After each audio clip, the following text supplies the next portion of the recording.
Krishna, Jai Prabhupada.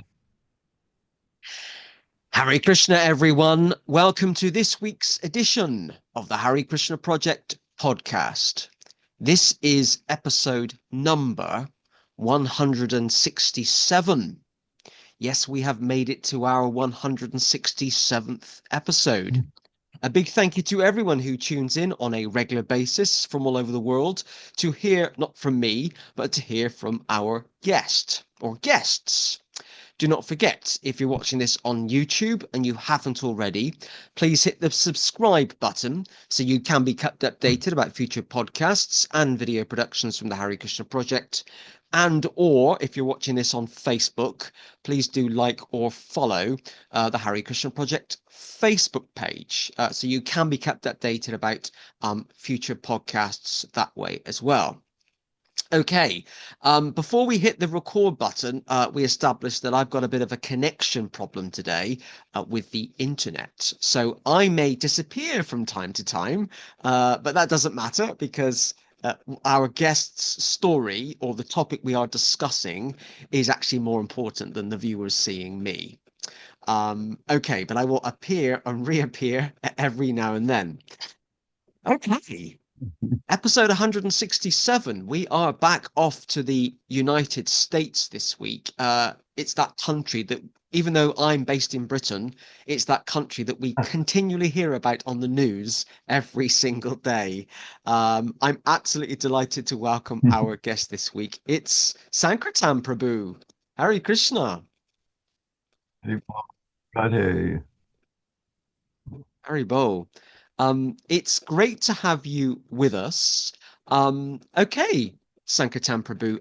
Let's start with the first question. It's the first question that every guest gets just to warm them up or warm us up in our conversation. Please tell us a little bit about you and where you are from.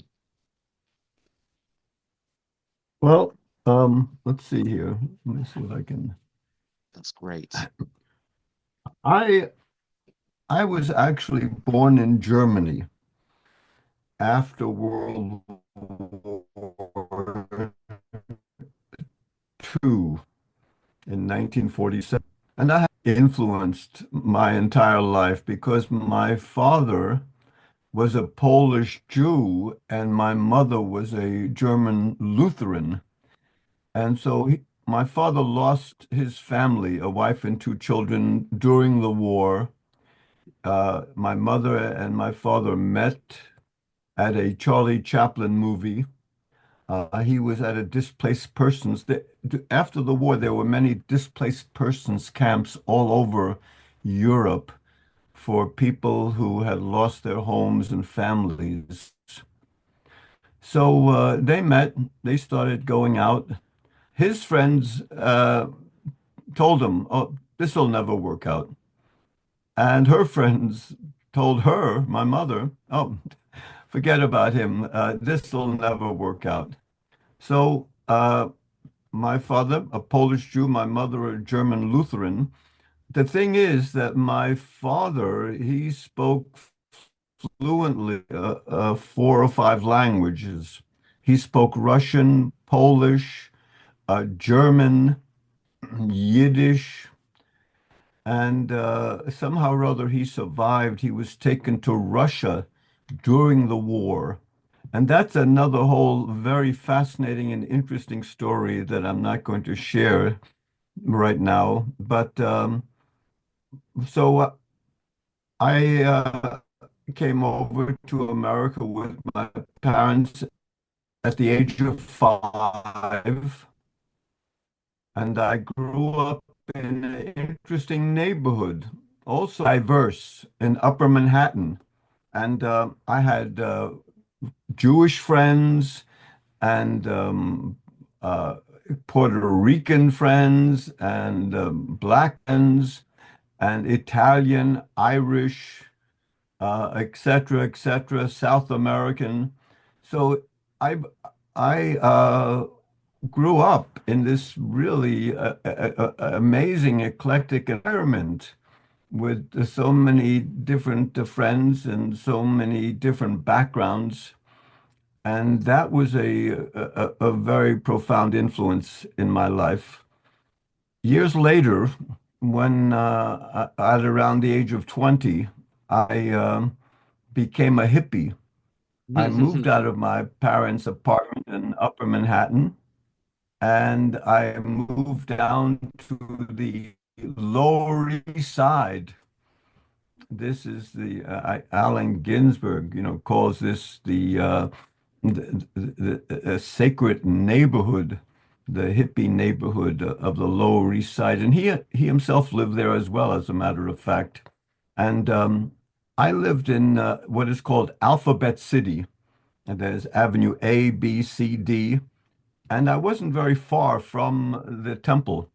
And I visited the temple at the request of somebody that I knew in college who wanted me to pick up some literature about this new yoga group. I didn't go there for my own personal benefit. I went there for my friend. And Wow. I picked up a few items. I talked with the devotees. And then a year later, when in college, I was majoring in theater and filmmaking. And so a year later, when I was asked to do a film project, a tree, in one of my film classes, I thought about the Hare Krishnas. And I went back down. I had visited them a couple of times at 26 Second Avenue. Prabhupada was Wow. already gone. This was in 68, I think. And then 69, I went back down there with the intention of doing a film. And I met my wife in college. And so she thought, well, let me accompany you. I can do a paper for my sociology class on what type of people join the Hare Krishnas. So we went down together, and now they moved to 61 Second Avenue, Okay. just a few blocks away. They were still in the East Village. And my wife and I were both impressed. I was just not interested in joining anything or participating in anything. I was like we talked about nonconformism. I was a total nonconformist. And Yeah. I was even skeptical about the hippies. Um, there were some things that I didn't like about the hippies. Their attitude toward the police and toward the soldiers serving abroad.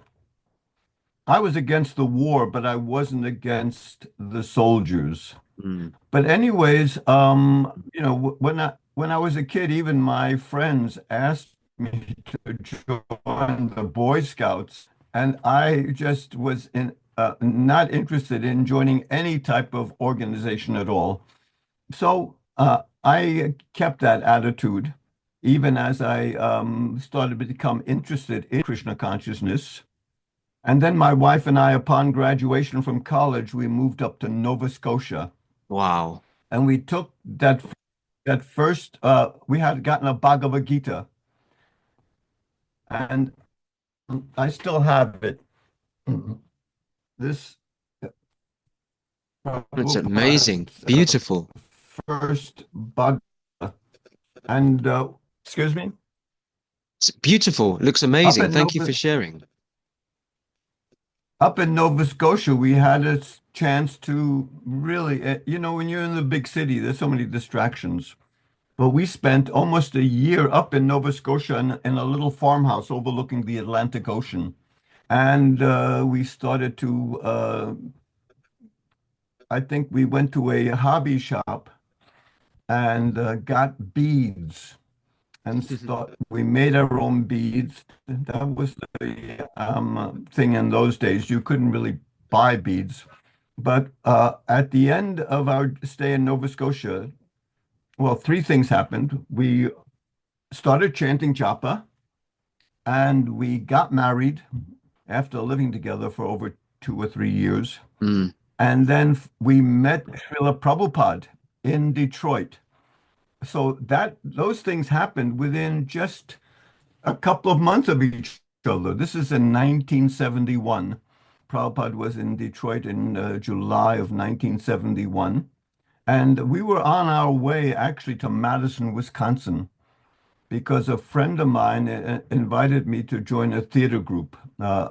Like I said, my background was in theater, Yeah. and I had a theater project after college. I had a theater project going in Soho, in New York's Soho district. Wow. In those days, it wasn't any fancy shops. It was just these empty warehouses that you could get for real cheap. And so I was part of a multi-media project with film and theater and a bunch of other things. Um, but that had New York. It was just too much.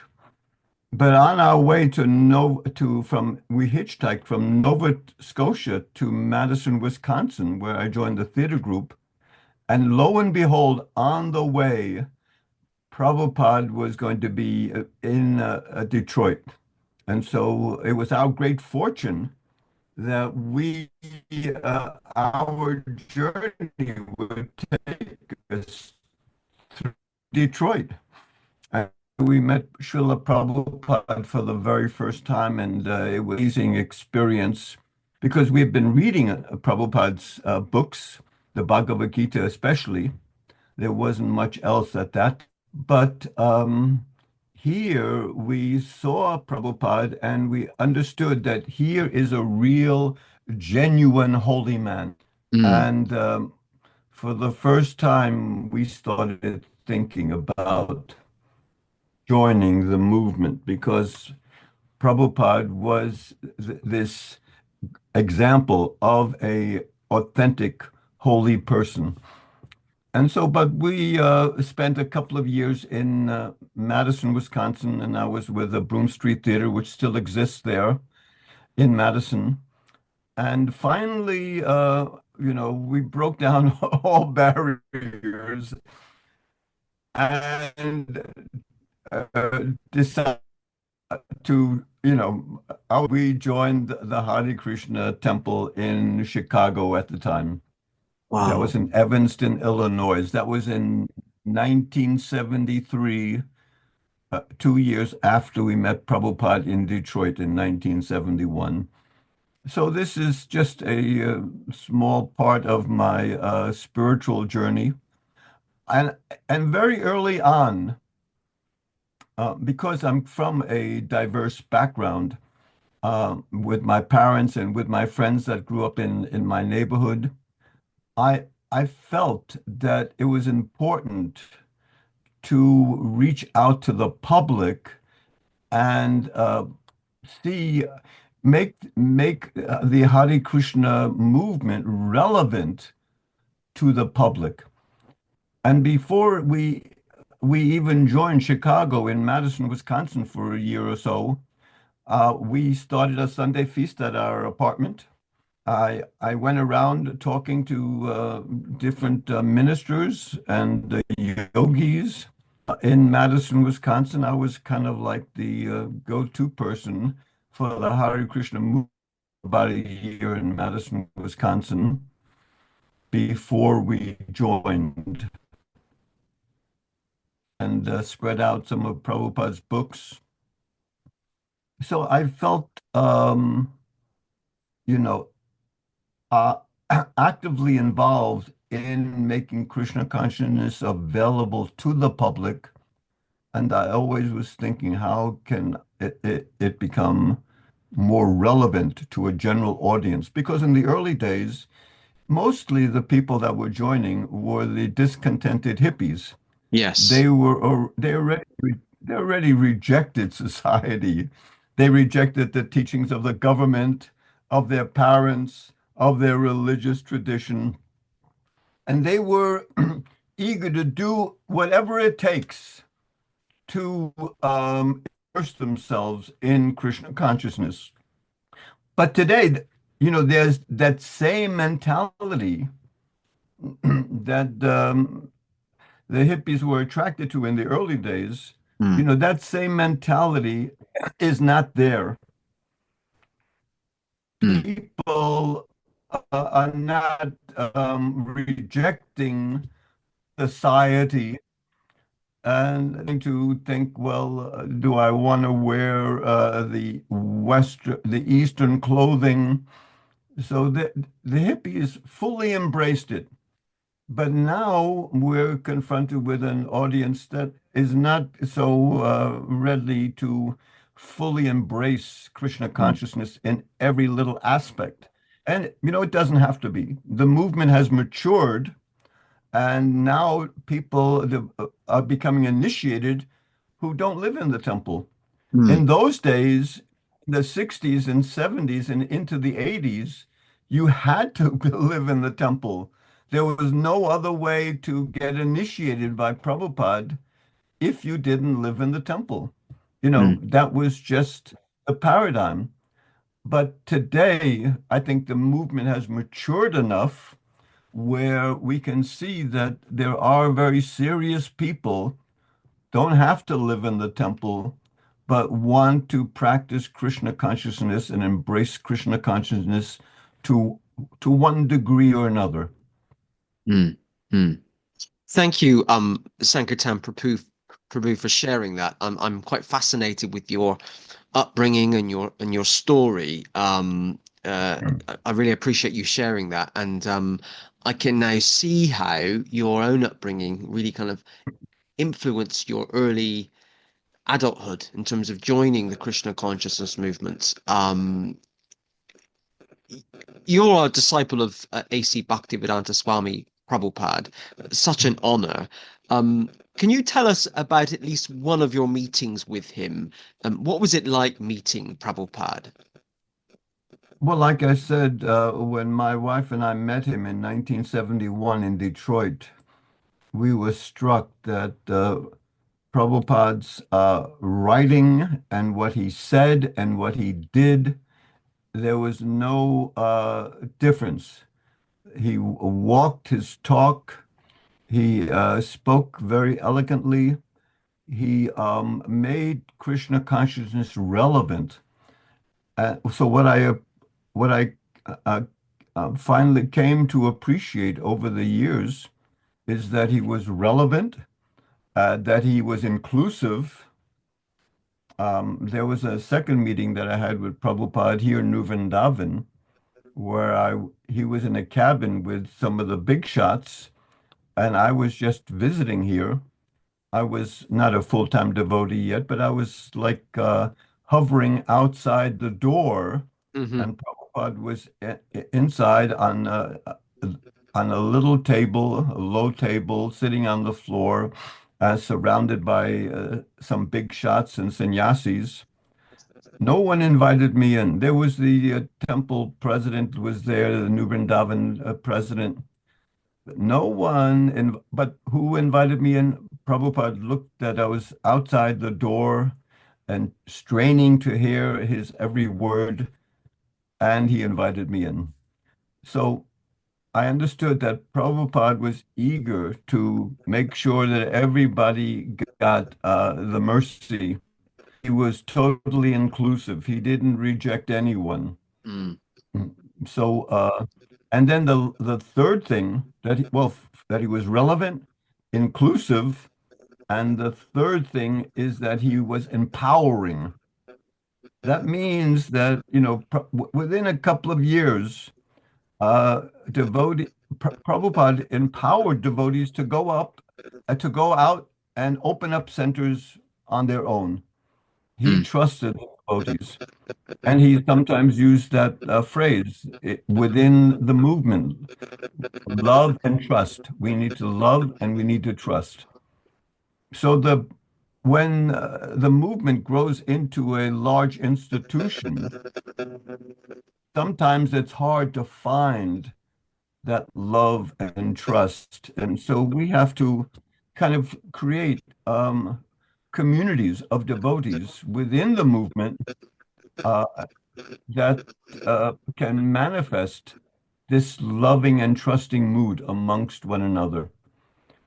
And so there's a lot of wonderful things going on in the Hare Krishna movement. mm, There's right now there's Kalakanta Prabhu is here, and they're having a little yearly event. from Krishna House.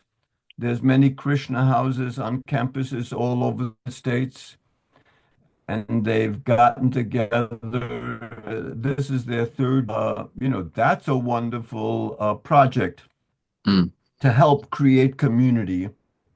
And there's also Krishna West, and there's a lot of activities going on in the academic community and in the scientific community where there's outreach by devotees. And so there's so many things that are going on that's really, um, a big um, a big boost to the Hare Krishna movement. One thing that I find institutionally is, and that Prabhupada constantly talked about this, making Krishna consciousness, presenting it according to time, place, and circumstance. Yes. And that's what I want to see more of. Mm. I'm not interested in micromanaging somebody's preaching in the scientific community or in the academic community. That's not my field. What do I need to waste my time commenting on what they're doing right or what they're doing wrong? Uh, Krishna will help them. Krishna, as long as we're sincere. And the thing is, we begin to damage our own devotional creeper. So basically, my perspective has always been focus on the preaching at hand, Mm. focus on how to make Krishna consciousness available in my particular circumstances. I'm not Mm. going to be criticizing what they're doing and what they're saying and not saying in China or in Russia or any place else. Prabhu, Sankirtan Prabhu, I loved the fact that you reminded us that Srila Prabhupada was inclusive. I think a lot of devotees forget that, and in some quarters of the movement, Prabhupada is painted as this kind of ultra conservative figure where he was very staunch and focused on rules and regulations. And actually, Prabhupada was also very liberal and inclusive and progressive. And it's so important that we try and remember Prabhupada, uh, the whole Prabhupada, and not just focus on the parts of Prabhupada that we like or make us feel comfortable. So I was really quite comforted when you just said that Prabhupada was so inclusive and Prabhupada wouldn't reject anybody, because there will be a lot And of he wanted to, yeah, go ahead. I mean, there will be so many devotees that have unfortunately been rejected or feel like they don't fit in or they don't conform. They're like you and I, they're non-conformists, and so Right. you just saying that has I just find very comforting. Well, thank you. One other thing is that, Prabhupada, basically, he wants, you know, if you look at his overarching mission and his overarching mood, a lot of devotees like to pick out their favorite quotes, but very often Prabhupada said things in a sense that were contradictory. He said one thing here and another thing there. So, but whatever he was saying was based on presenting Krishna consciousness. Mm. So there is no contradiction because the intention is the same to present Krishna consciousness. So nowadays, sometimes people criticize myself because it seems that I'm uh, speaking about things in the political arena. I've written a couple of articles about Christian nationalism and Mm. even a couple of articles about voting and how to vote. But whatever I'm saying and whatever I'm doing actually is coming from Srila Prabhupada. And so, just like, can I give you a few quotes? Yes, please, go ahead, Prabhu. Thank you. One thing that Prabhupada said um, about voting Uh, this is on a morning walk in 1973. Therefore, the public must know whom to elect and how to elect. That should be our propaganda because nowadays it is a democratic government. Teach people how to select the real leader. So he's not saying who the leader is, but we have to present Krishna consciousness in a way that they can take it and utilize and make it relevant in their own lives. So that's one thing, just a very simple statement about how to vote properly, that we devotees as Brahmins need to educate the public. Here's another thing. Devotees are generally unaware of the happenings within the material world because they're always busy in their activities for spiritual advancement. Nonetheless, when there is a calamity in human society, they cannot remain impartial.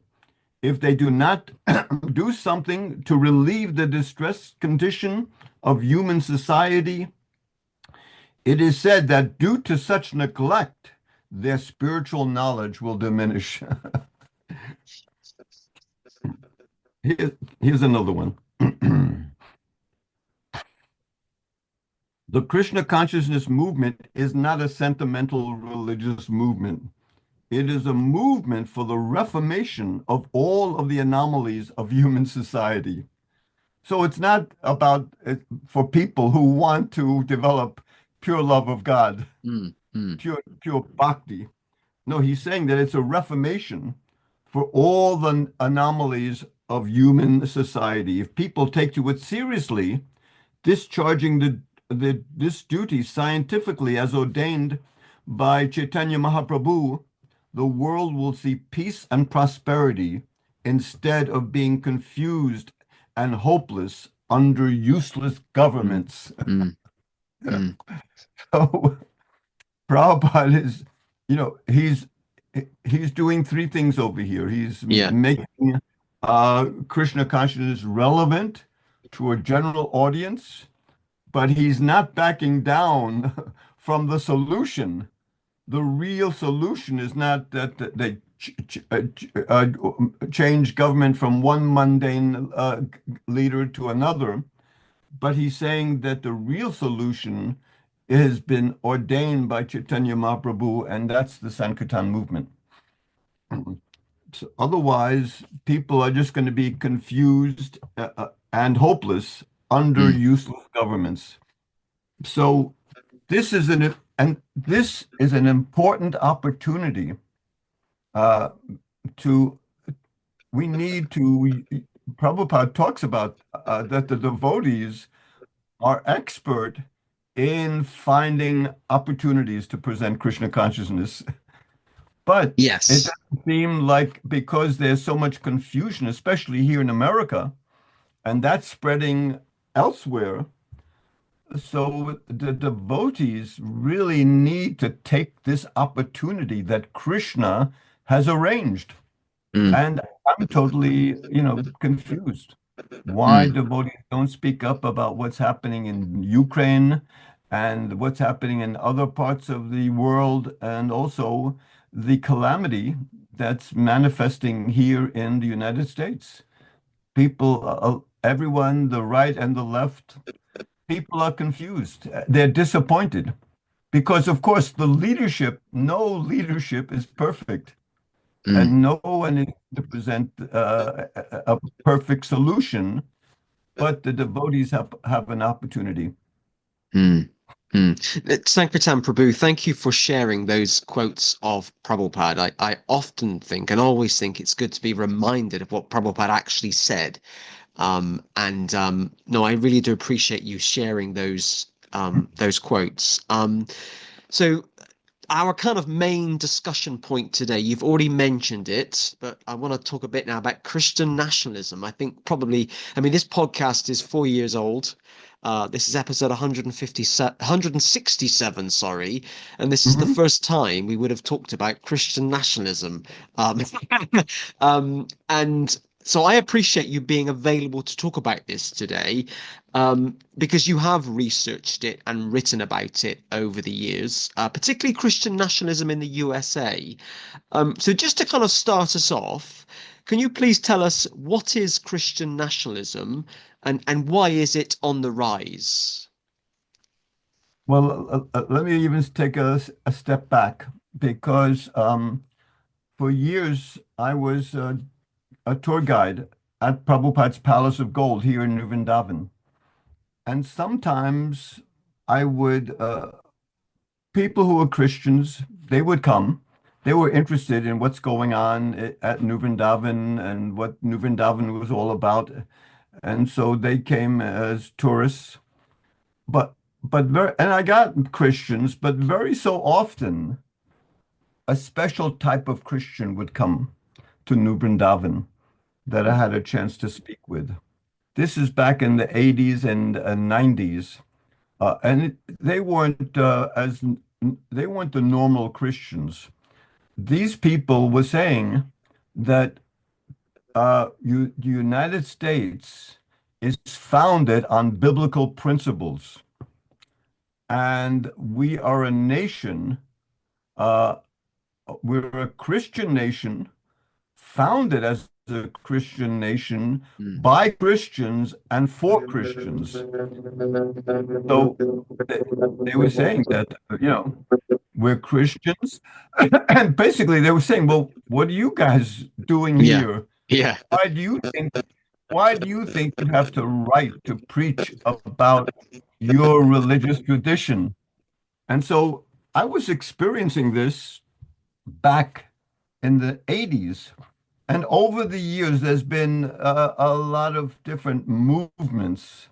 At one point during the Reagan era, there was the silent majority and the moral majority and the what is called more recently the Tea Party movement, and all of these people were they they were pushing this false narrative Mm. Mm. that Christianity is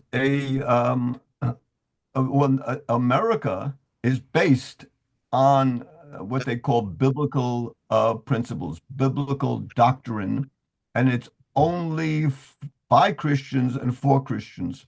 One Christian minister, he made a statement that the founding fathers were Orthodox Christians, which is totally fabricated. Before the United States arose, actually, the different providences, the 13 colonies, each of them had their own Christian focus. Mm. They, in Pennsylvania and in Virginia and in Massachusetts, they all had their own particular Christian focus. But when the leaders of the 13 colonies gathered together to formulate the Declaration of Independence and the Bill of Rights, there was no question. Actually, somebody even suggested that before they, at the beginning of their meeting for the Bill of Rights, should they have a prayer session? And out of all of the participants, I think there were only four of them that thought that they should open up with a prayer session. And so there, and even, let me see, I have a couple of quotes here. Um, Yes, please share them. Thank you. um, let's see here. This is by Thomas Jefferson. Thomas Jefferson actually, he had a Bible that he cut up and he created his own Bible with parts of the Bible that he particularly liked. So he was kind of editing the Bible up according to his own particular inclination.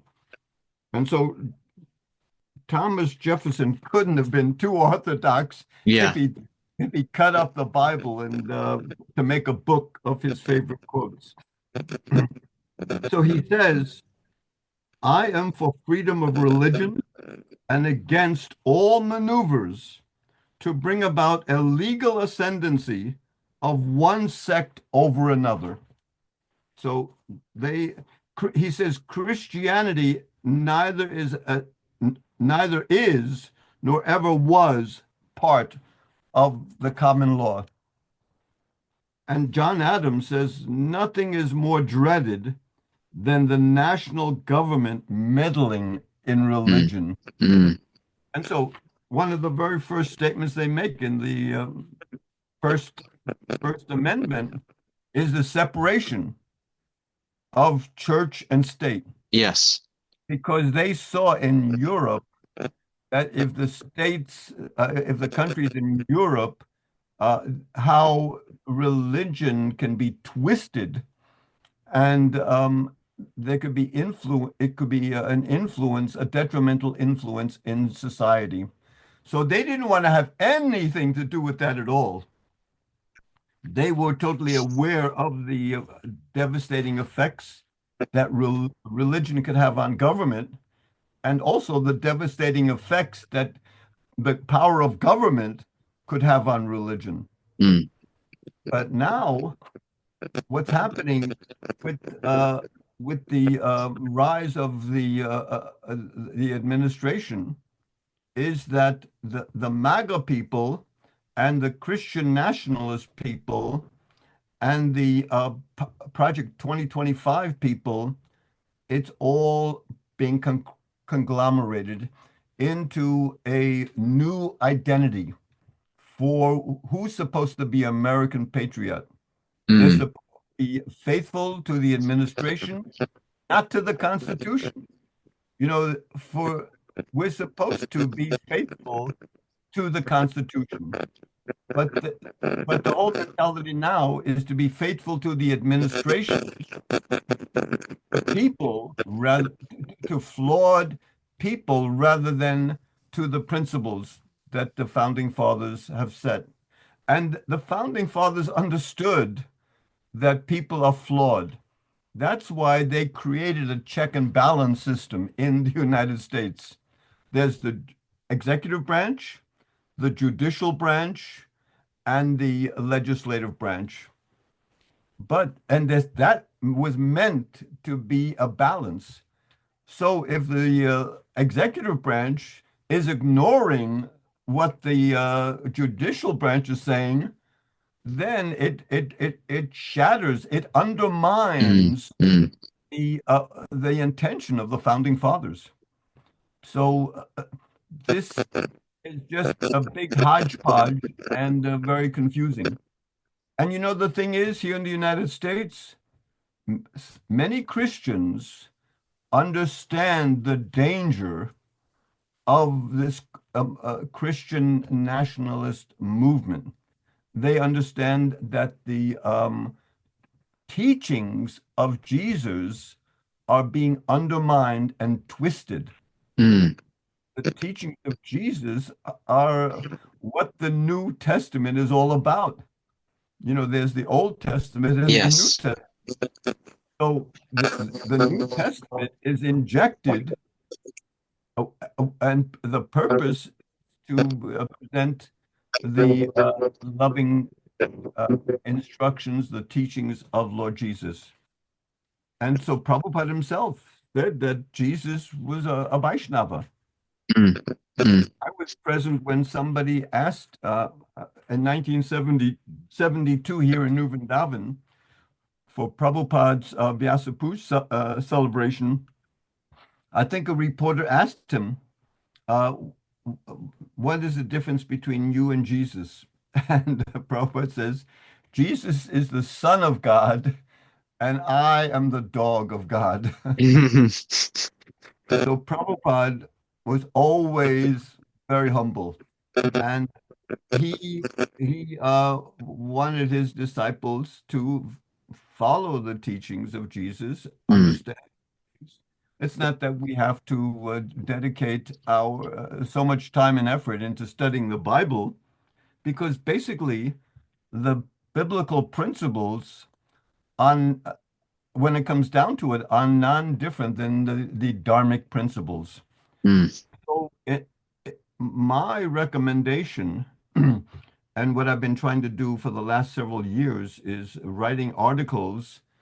A lot of them appear in ISKCON News and also on my page. Let me see. This is my page. Thank you, Prabhu. I will put a link to this with the podcast. Project.com. Yeah, So, I'll put a link with that to the podcast. Thank you. so the thing is this, that, a lot of people are complaining about this administration or that administration, but, it, why complain? The thing is, we are called upon by Prabhupada to present a solution. Mm. What do we need to complain about? Mm. So I've tried to bridge that gap through some of my articles.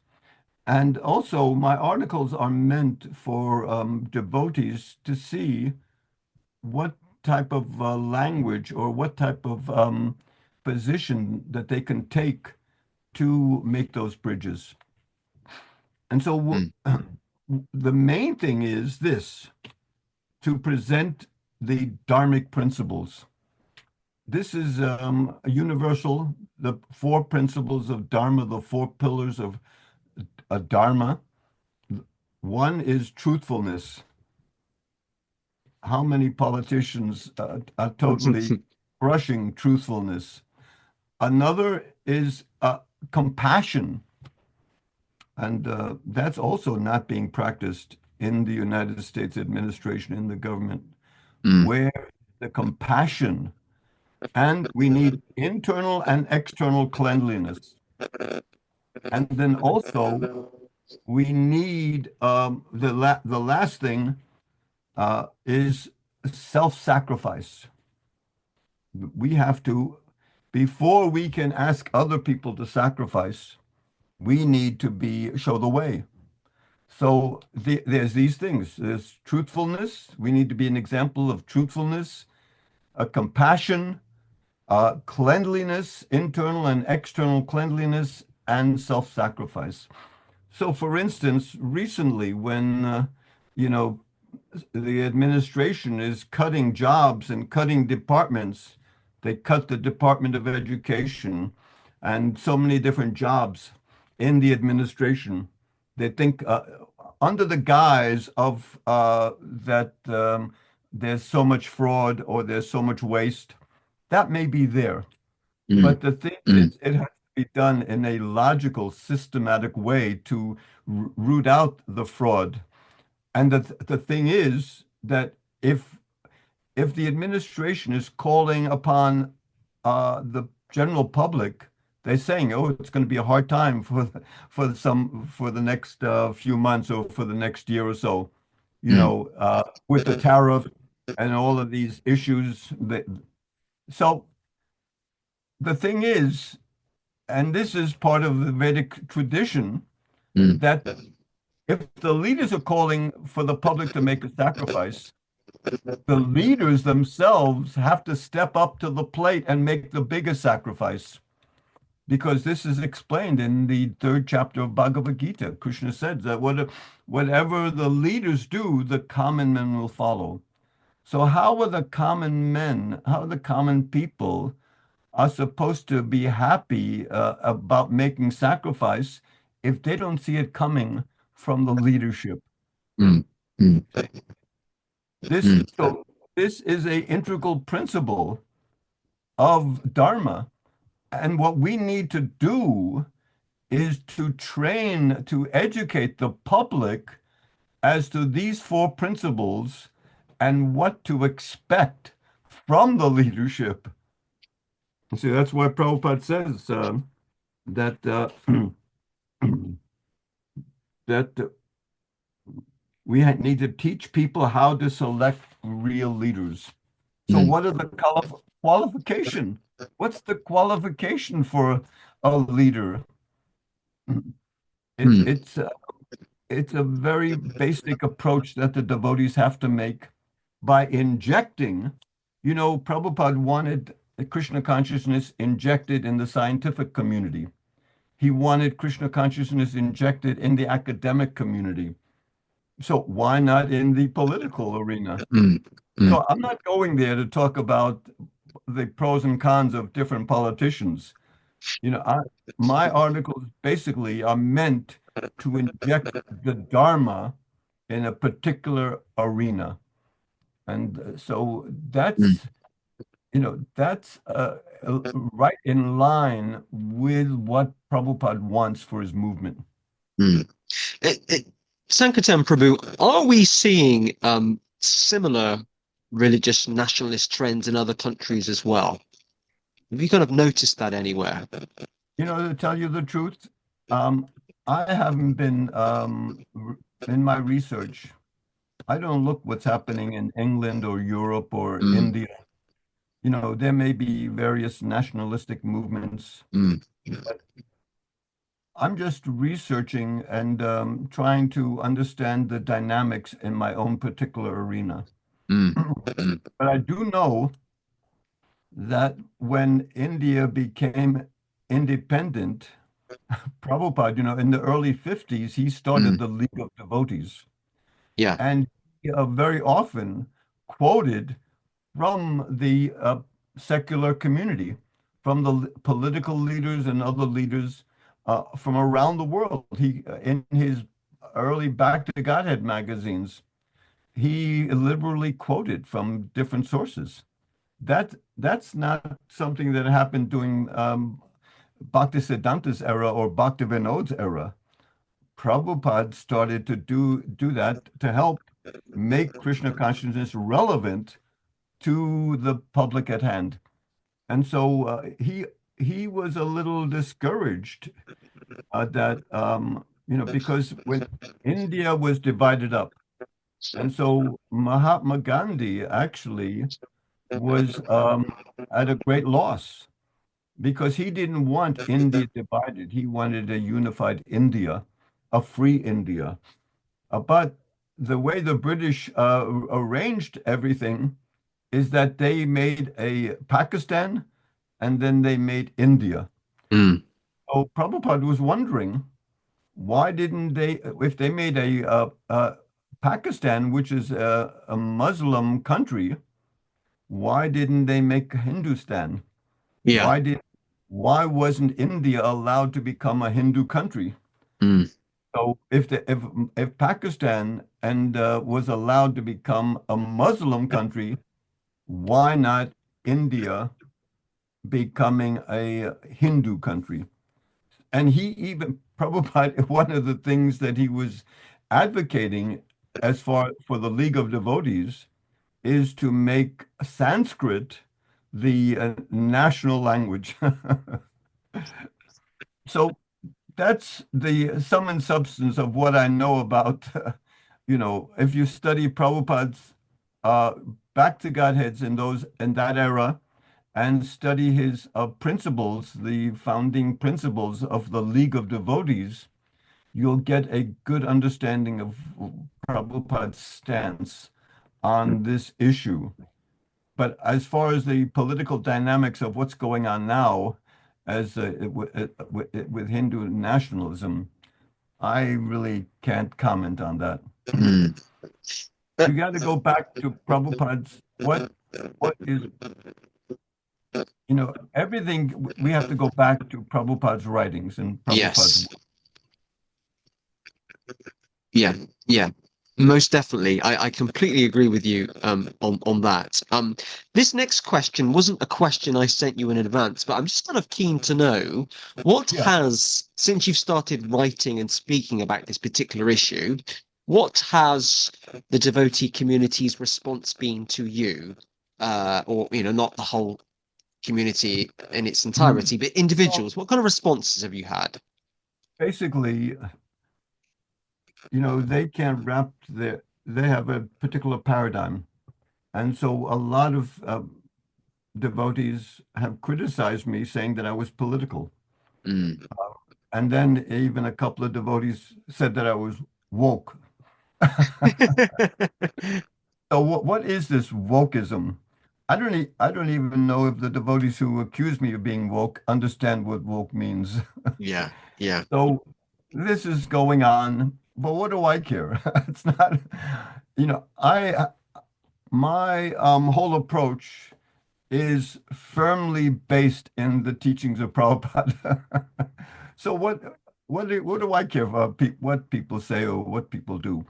And even if there's, I'm sorry to say that there hasn't been much of a response um, to the whole dynamics of what's going on here from the devotee community, from the leadership.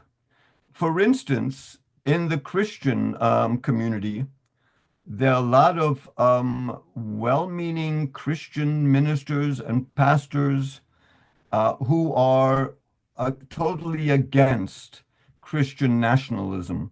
They understand that it's a perversion of the teachings of Christ, and they understand that it's just a manipulation of power.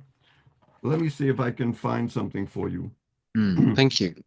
Here's one quote that's for this is a pastor, a very popular pastor who's totally for Christian nationalism. He says the America is primarily founded by Orthodox Christians, and they founded this country on the unchanging foundation of God's eternal truth.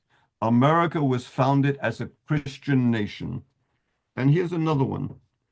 This is also for Christian nationalism. Laws have to have a moral foundation. That's not bad. That's good. But he said it's either going to be the biblical Christian moral foundation or it's going to be a moral foundation made up by man. Mm, That's the only thing.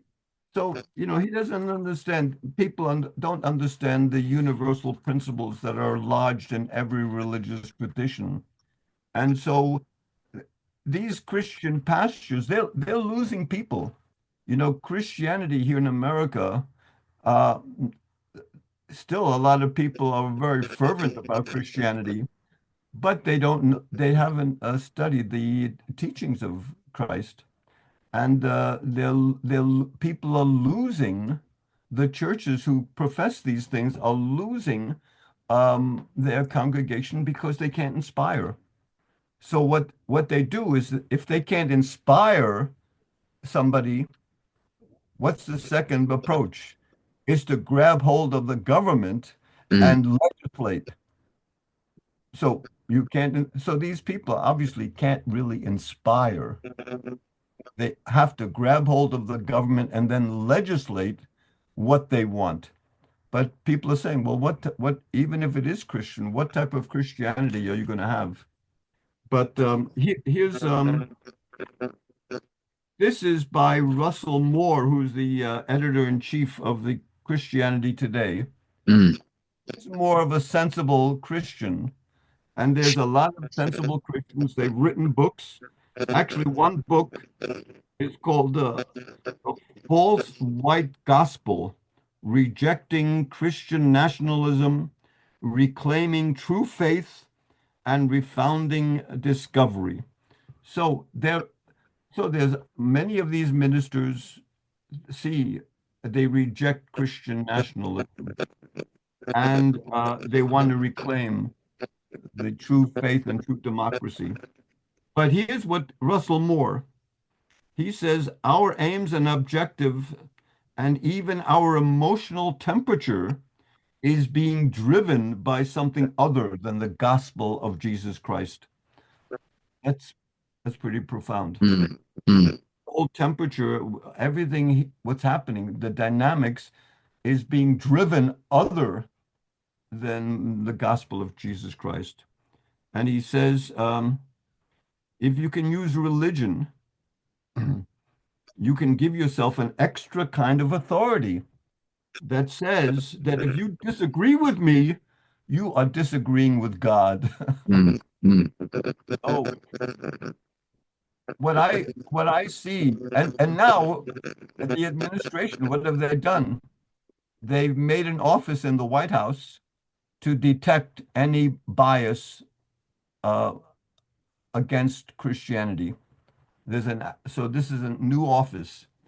So why isn't there a bias, an office to protect against all religions? They're only created an office to protect from the bias of against Christianity. You see, and so this is going on. It's slowly filtering in here and there. Mm.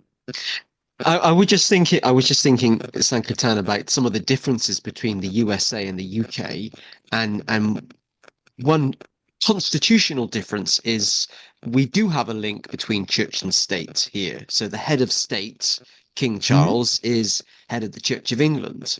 And so on the ground, people are actually very, I would say, very different to citizens in the USA. So actually, people don't really talk about religion in public. People don't want religion to be linked with politics on a national level.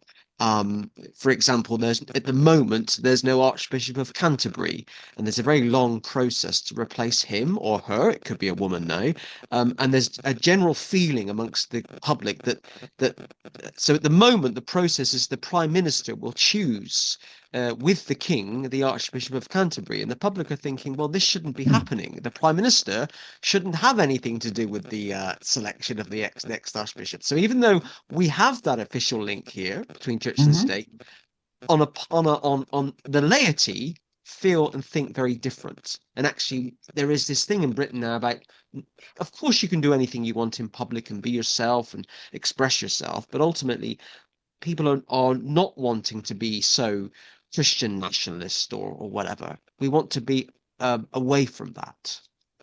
Mhm. And so even though the king has a particular religion, and at one time there was a particular religion that was a state religion, Yes. no one is advocating that everybody else has to abide by that religion. The king is not abiding, oh, you have to be the religion that I am. Exactly, So exactly. And I people are think more now, mature. It's a yeah, maturity. yeah, yeah. And I think what pervades through British society now is a sense of fairness. So, for example, if there is a new Christian church up the road, if the Hindus want to open a temple, they should have the freedom to do that. And I'm guessing that might not be the case in all parts of the USA. I'm assuming, I don't know. I'm sure some parts of the USA are a bit more kind of maybe liberal, but others are not. Well, there has been a lot of mistakes made by the politicians here in America on both sides of the aisle. Mm, And all what we're seeing today is a just a manifestation of all of these different mistakes coming to a head. And the pendulum is swinging one way or the other. Now the pendulum is swinging away from a liberal to more conservative. mm, But what they want to do is they want to make sure that pendulum stays yes. in that mentality, in that conservative Christian mentality. Uh, and so the way this is being perpetuated is through fear.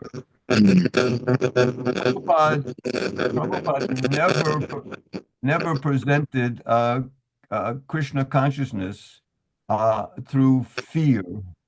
This is just for fourth class men. The Sudras operate through fear, and that's what this Christian nationalism is appealing to the Sudras. They're afraid, and so you have to find a scapegoat. Is in the old days the scapegoat was Judaism. Nowadays, also the scapegoat was the black community. Uh, and so there was a bias against the Jews, against the blacks. But now there's a new scapegoat. It's the immigrants. Yes. And they say, oh, these are illegal. They're illegal immigrants. And the whole propaganda is they're not just immigrants. They're not just illegal, but they're vile people. They're gang members. They're came out of prison. They came out of a mental institution. So, that's the what they want to project. And these immigrants, you need to be very, very afraid of these people. But the fact of the matter, what's really ironic, what's ironic is that the immigrants that are coming mostly are Christians. The Yes. the Latino people are Christians. They're family orientated. They've made an effort to get away from their ruthless situation that they're in. They're looking for some salvation, and that's what America is all about. If you want to make America great, just look at the Statue of Liberty and what it says that, and that's, give me your humble, your tired, your poor, your masses yearning to be free.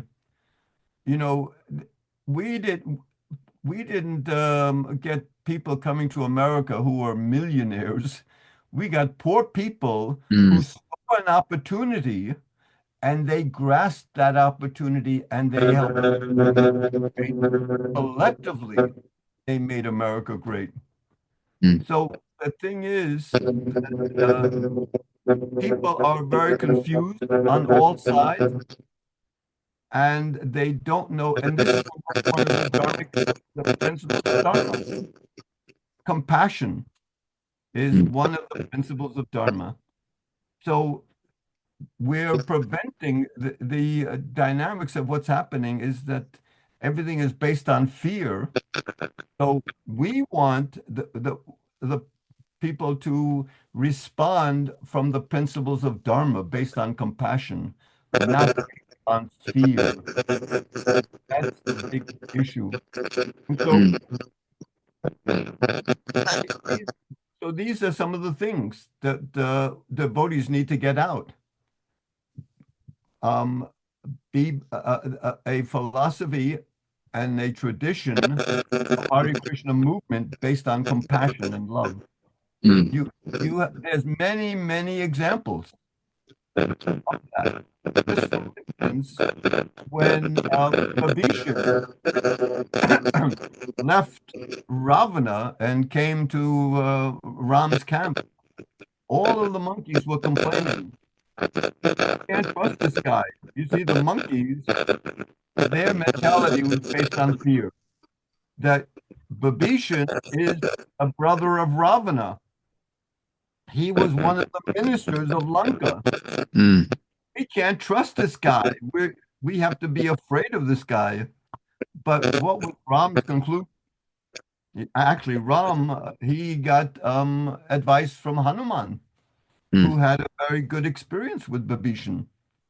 And Hanuman said, this is my experience, that Vibhishan spoke up when Ravana was going to kill me. He said I was a messenger. That's my experience. He's a good person. But you have to make the decision on your own. He's telling Lord Ram. And so Ram's conclusion is that a scorpion, the dharma of a scorpion is to sting, but the dharma of a leader is to be compassionate. When somebody comes to you for protection, you accept them, you protect them. And millions of people are coming to America to seek protection. Mm. And so even Lord Jesus says the same thing. Jesus told his followers, and I think it's in Matthew, he says that I've come to you when I was hungry and you gave me water. I've come to you when I was thirsty and you gave me drink. Excuse me, when you gave me drink. And I was come to you when I was hungry and you gave me food. And I have come to you as a stranger and you took me in. And so the devotees, his devotees was saying, well, when did you come as a stranger? We don't know that you've come as a stranger. And Jesus made the point that yes, this you have to accept the stranger. And he's saying that if you, many people will come in my name and they'll say, Lord, Lord, in my name, but I'll reject them because you're not following the teachings. Mm, So many people accept Jesus, but they don't have a clue as to what the teachings of Jesus are. So what does Jesus say? He rejects that mentality that I accept you because you as a savior, but I don't want to follow your teachings. So how can you accept Jesus as your savior if you don't embrace the teachings of Jesus? mm, And so the devotees have to be vocal. They, in presenting the Dharma, one of the principles of Dharma is compassion. mm, And mm, even if you look in the Mahabharata, when Krishna and Arjuna, they were destroying that forest. I forget the name of the forest. And while they were destroying that forest and so many animals were fleeing, many people who lived in that forest, they were fleeing, but still, Krishna and Arjuna didn't allow anyone to flee because they all had a demoniac mentality. And so they were killing off all of these people, all of the animals that fled from the forest. And so one person that fled from the forest who was there was Mayadanava, who was the architect of the demons. And so he came running out and he fell at Arjuna's feet. Krishna wanted to kill him, but he's pleading with Arjuna, please spare me, because he understands that if you approach the leaders, if you approach the Kshatriyas, then to seek protection, they have to give it to you. And so Arjuna gave him immediately protection. He wouldn't allow Krishna to kill him. And so Mayadanava thanked Arjuna profusely and said, is there anything I can do for you? You name it, I'll do it. Anything you want. But you know what Arjuna said? That protecting is the dharma of the leader. I can't accept any gift. I'm just doing my dharma. I'm just doing what I'm supposed to be doing. And you want to give me a gift, but I can't accept the gift because this is just under my, uh, my description of my job to protect. And Arjuna said, if you want to do something, why don't you ask Krishna, do him a favor. And so Mayadanava turned to Krishna, and Krishna, he didn't want to take anything. He said, we just built a wonderful city, Indraprastha, the city of the Pandavas, and we don't have an assembly house yet. The city is beautiful, but we need an assembly house. Can you build one? And he said, I will build you an assembly house that is unmatched in this world. And so when they had the grand opening, of course, the story is that Duryodhan, who was totally envious and totally greedy, when he saw the assembly house that Mayadanava built for the Pandavas, he was seething with envy. He had to have something like that. He didn't know why the Pandavas are so blessed. Why are they getting all the blessings? And he went back to his father and told him that he had to do something. But his father, the blind king Dhritarashtra, he tried to convince his son, you have the finest houses, you have the finest foods, you have the finest stables, the horses that you have are unmatched anywhere in the world. You have so many wonderful things. why don't you just be happy with what you have? It's extraordinary. But uh, so the downfall of the Kuru dynasty was the greed of Duryodhan. It went unchecked. His father couldn't prevent him from acting upon his greed. His father was too attached to his son.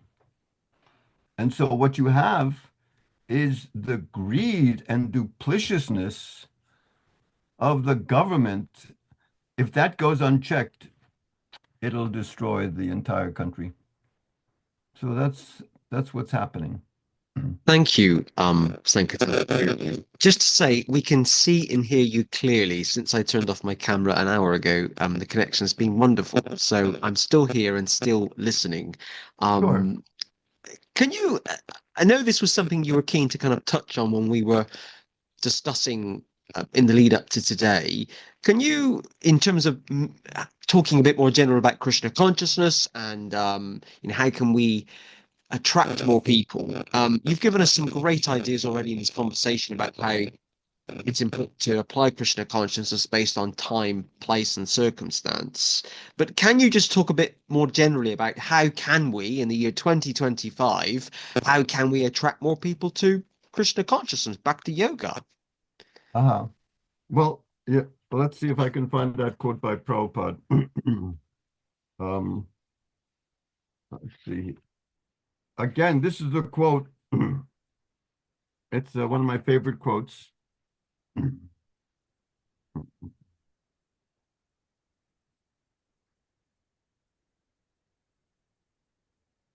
Uh, this is another quote by Prabhupada. I didn't read this one.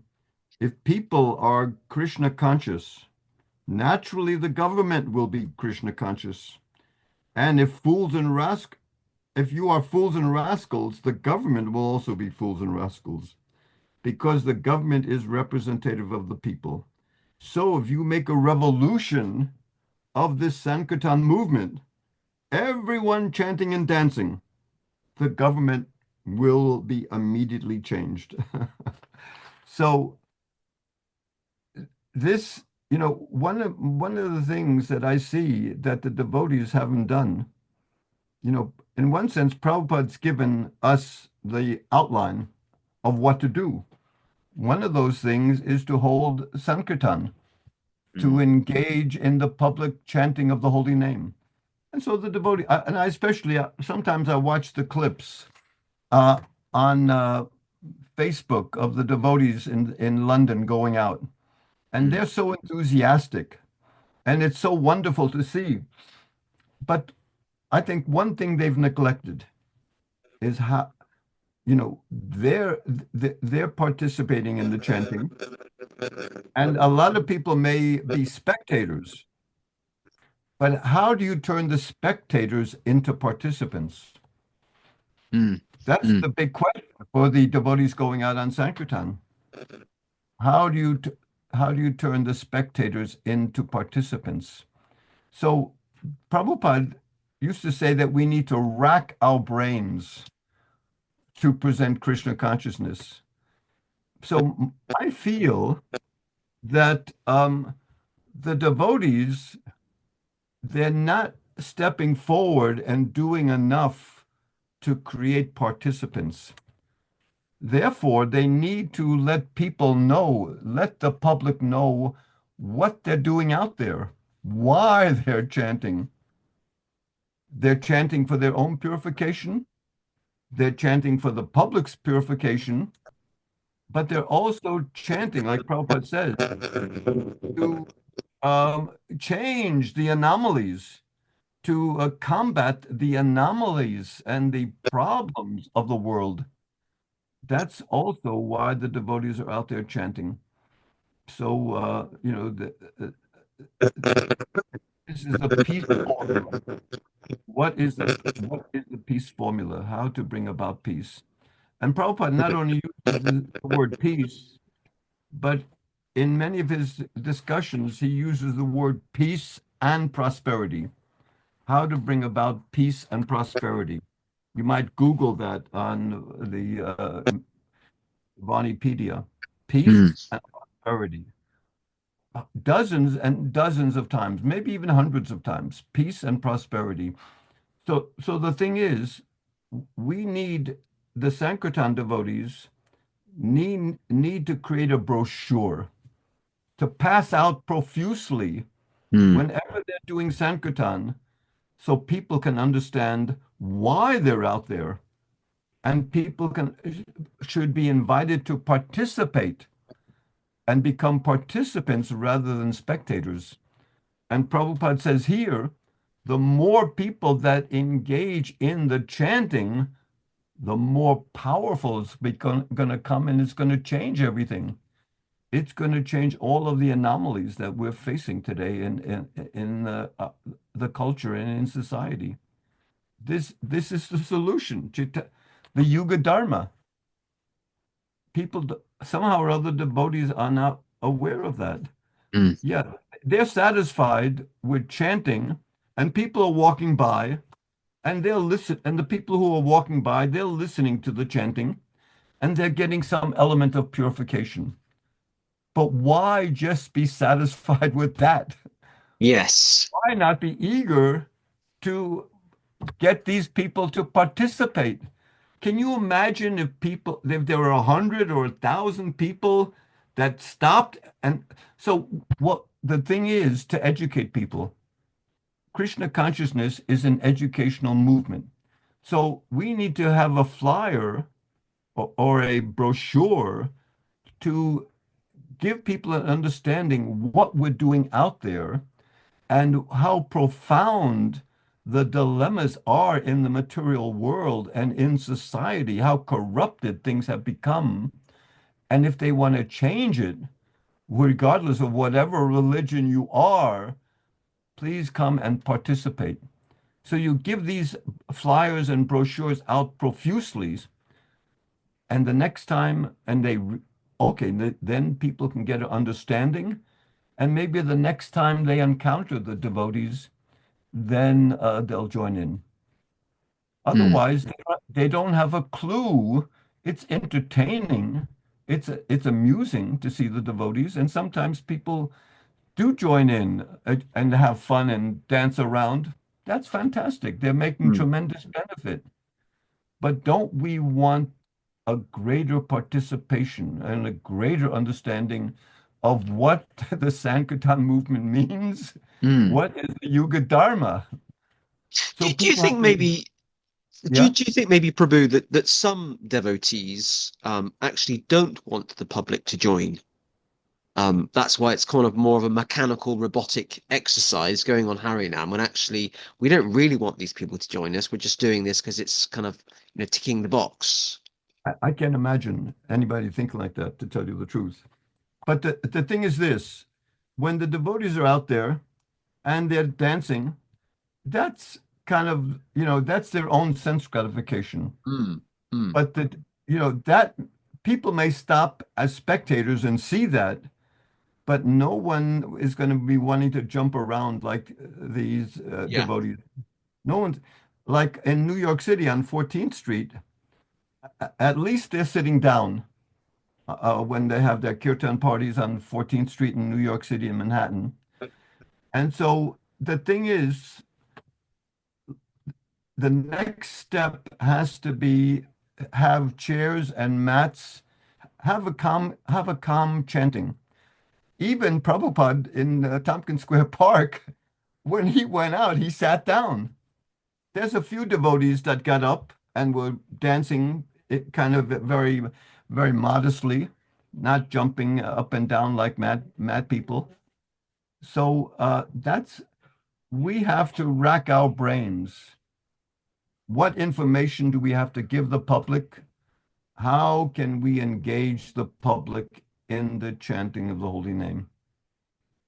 So there's no other solution Mm, unless all of this the degradation that's happening, the deterioration and the advancement of the Kali Yuga is rapidly descending upon us. mm, So mm, how do we change that? mm, How do we uh, come into Chaitanya's glorious era. How's that going to happen? mm, The, the devotees have to rack their brains. mm. How, in one sense they're racking their brains. It's fantastic. I'm not trying to criticize, but in one sense I'm saying the devotees need to take it to another level. Mm. They're doing tremendous book distribution, but hang on for a sec.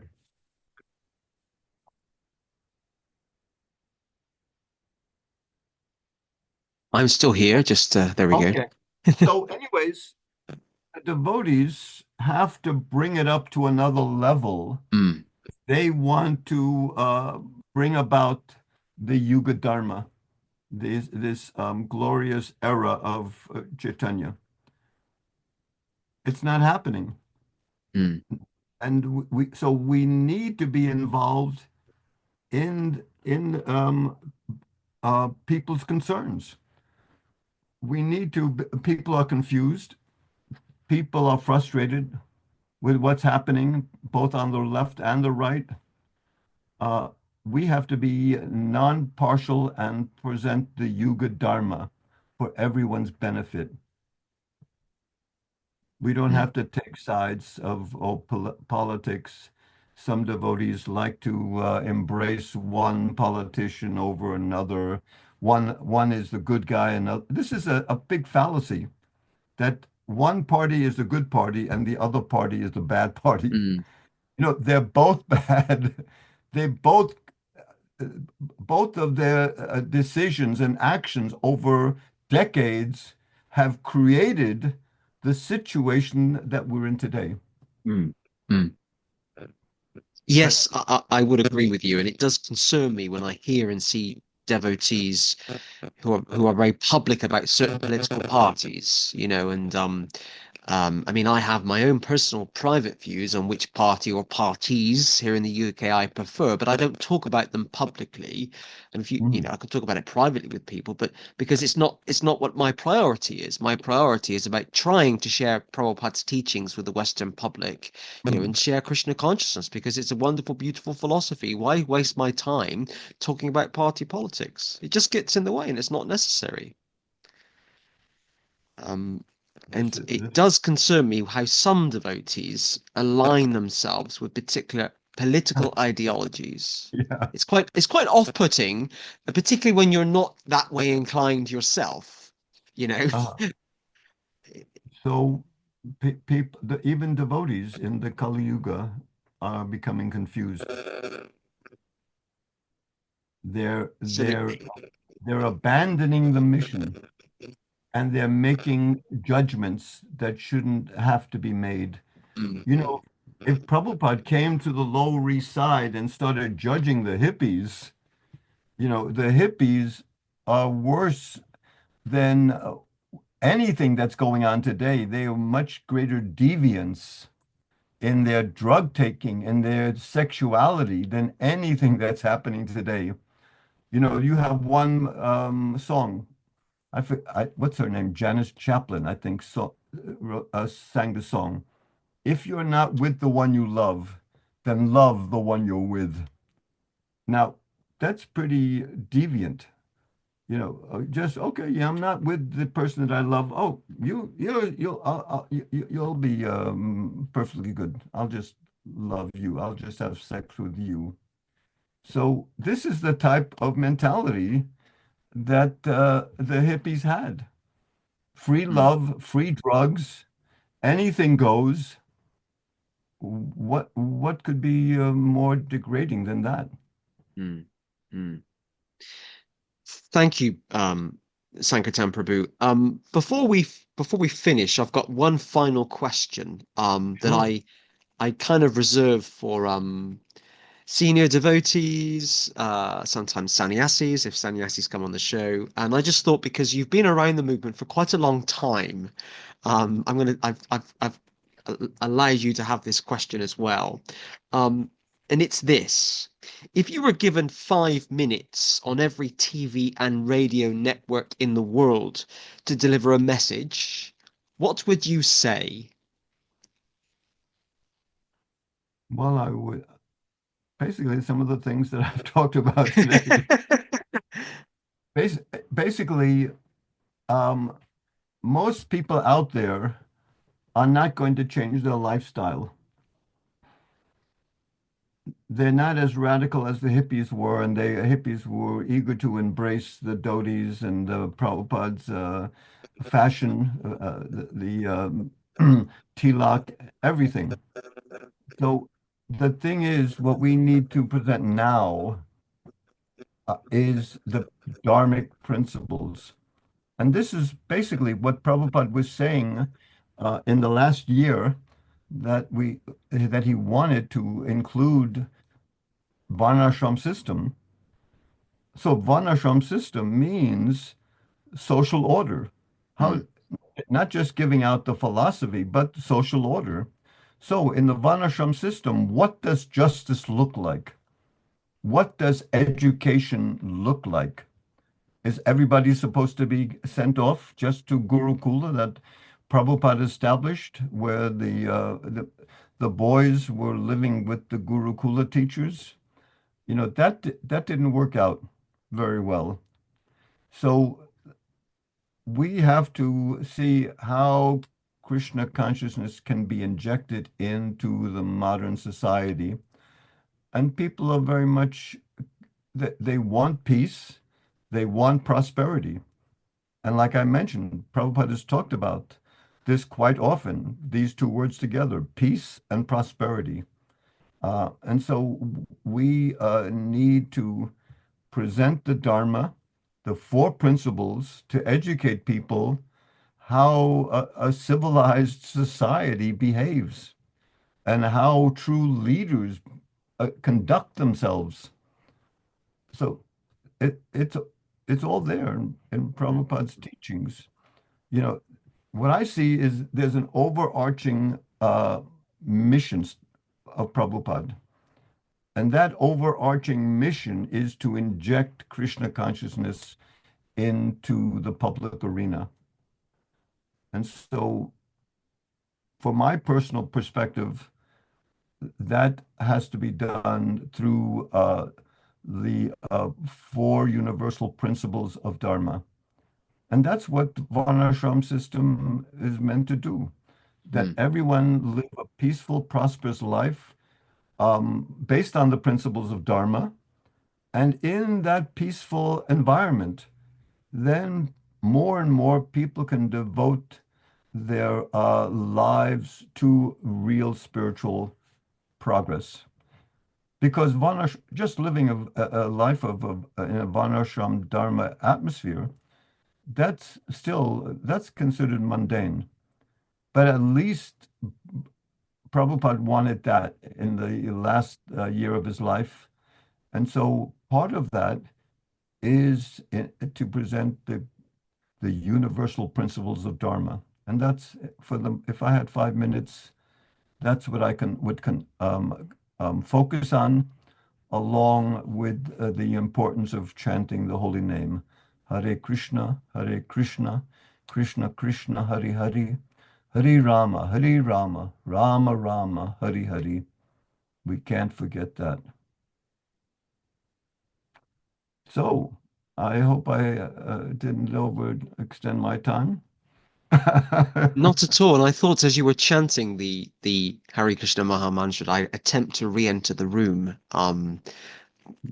Believe it or not, we've been recording this podcast for about an hour and a half, already. And I know just before I hit the record button, I said they're usually about 90 minutes. And you Mm. said, well, I don't think we'll go that long, but we have. Well, I'm pretty impassioned about this topic. It's a fantastic subject, and I've certainly learned a lot through our conversation today, about Christian nationalism, and about, what our response should be as practitioners of bhakti yoga. Mm. And it isn't about favoring the right or the left or the liberal or the conservative. It's about you could call it kind of being spiritually center ground. I often describe myself when I do to people as a moderate in the middle. I'm trying to, to share the teachings of Krishna consciousness and have an interest in politics and business and economics, but be that kind of moderate spiritual center ground representative. And I just hope that a lot of the devotees watching this podcast can hear what you're saying without tribalistic ears. Right. Yeah. You know, without, We'll. hey, well, this guy definitely isn't a supporter of Trump or the Republican Party. I'm not hearing you actually say that. You're Oh. talking more broadly about, what's happening in the United States. Mhm. Yeah. So what I'm going to do, Sankirtan Prabhu, is also when this podcast goes out, is put a link to your website. Thank Um, you. so people can see that, and also a link to some of your articles on ISKCON News as well. Um, Some because of them are on my website and some talks that I've given, but ISKCON News is a good place to go. I encourage people to go to ISKCON News. I think there should be more traffic there.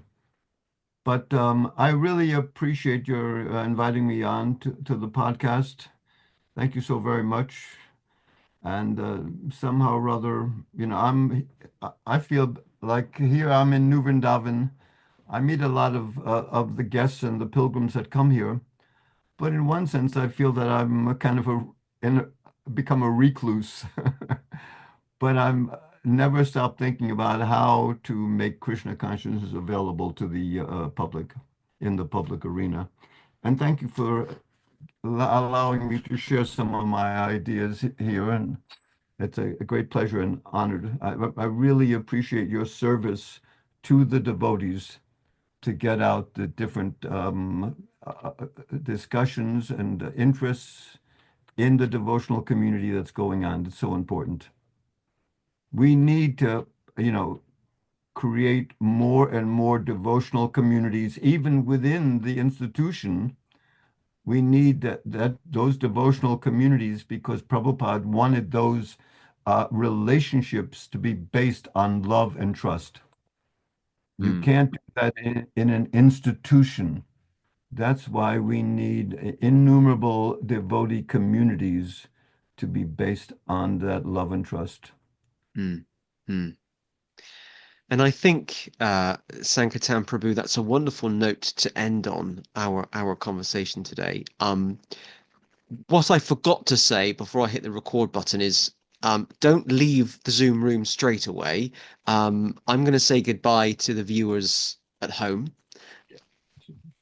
So just stay with us, and thank you for your kind words. I do appreciate it. So a huge thank you to Sankirtan Prabhu for being our 167th guest on the Hare Krishna Project podcast. I don't know if there's anything super spiritual about the number 167, but Krishna's in everything. Krishna's in everything. And Sure. I'm very grateful to him for reaching out to me about a month ago now, I think, after Sankirtan Prabhu saw another podcast that we produced with devotees in Ukraine, which has sparked a lot of conversation and dialogue, which is the whole point of the podcast. I want people to watch a podcast and feel inspired or motivated and have a range of feelings: anger, frustration, happiness, sadness. I don't want you to be lethargic or dumb, not dumb, numb, sorry. It's really important. So I'll just say goodbye to the viewers at home. Do not forget, if you're watching this on YouTube and you haven't already, please hit the subscribe button so you can be kept updated about future podcasts and video productions from the Hare Krishna Project. And or if you're watching this on Facebook, and if you haven't already, please do like or follow the Hare Krishna Project Facebook page so you can be kept updated that way about what we're doing as well at the Hare Krishna Project. Every time when I say that to like or subscribe, the number of subscribers does go up. So it does show that you're listening. So thank you for that. I do appreciate it. That's it for today, and I'll see you next week. Thank you. Hare Krishna.